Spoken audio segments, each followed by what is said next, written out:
2021 has been an interesting year to say the least, and who knows what 2022 has in store. But in an effort to get a better understanding of the coming year, we've put together a 3-week video series on the investment outlook for 2022. With the help of 12 elite-rated managers, we'll be covering asset classes and topics from the biggest threat to markets to what themes our managers are backing for the new year. So let's kick off our series with a big topic: inflation. Many people believed price rises would be transitory, but they're proving to be stickier than expected. So we asked 5 elite-rated managers their views on the subject heading into next year. We'll start with Claudia Cash, manager of M&G Emerging Markets Bond, who first sets the stage. Just to recap what really happened this year, because it was quite an eventful year for global fixed income markets in general, and emerging markets was not an exception. So we are going into a backdrop of decent economic recovery following the recession. At the same time, I think the biggest surprise that we saw in 2021 was global inflation. So not only developed markets, UK, US, et cetera, but many emerging markets are also seeing a very high level of inflation. So, heading into next year, I do expect the growth still to continue, perhaps a little bit at a lower pace than this year. And inflation, I think, is the big question mark for next year. I think if we see really that inflation is temporary, and sometime maybe in Q1 or Q2 we see a peak and that starts stabilizing, there'll be a much better outlook for emerging markets. Similarly, Chris Valley, manager of 24 Corporate Bond, doesn't believe that inflation has peaked, but it might in Q1 of 2022. He said how this will be challenging for central banks to deal with, whilst not derailing the rebound in GDP that we've been seeing.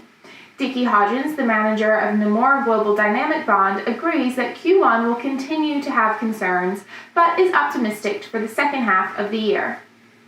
If indeed inflation does exceed expectations, and if indeed that means central banks raise interest rates higher than the market is already expecting, then obviously this will lead to more material negative returns.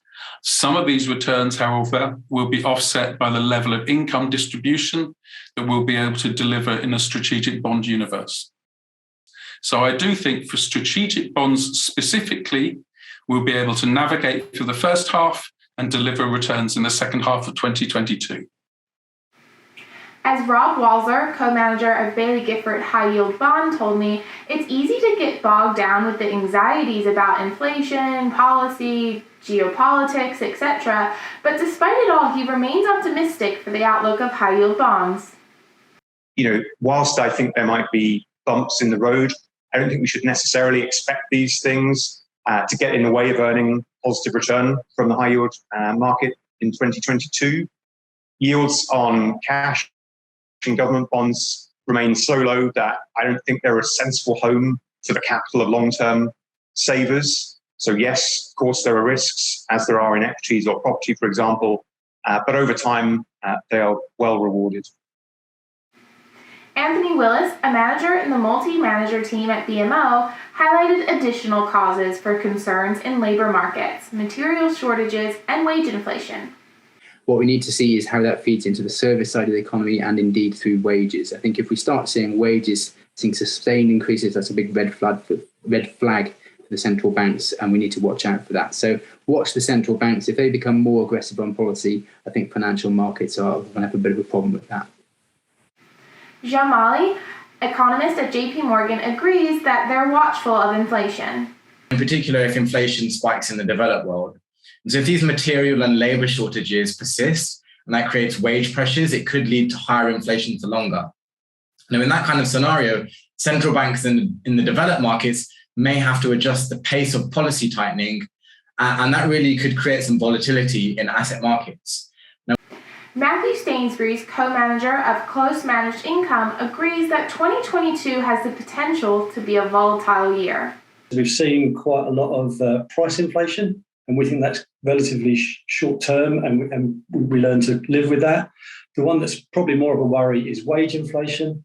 And again, that is different by region. So the US and the UK probably have fairly tight labour markets, and we are seeing wage pressures, whereas the Eurozone is probably far from that. So again, probably, there's pluses and minuses. And that's kind of the overall theme for next year, I would say, is, some pluses, some minuses. Probably going to be a relatively average year. In our next video, I ask our elite rated managers whether they believe central bank error is the biggest threat to markets in 2022.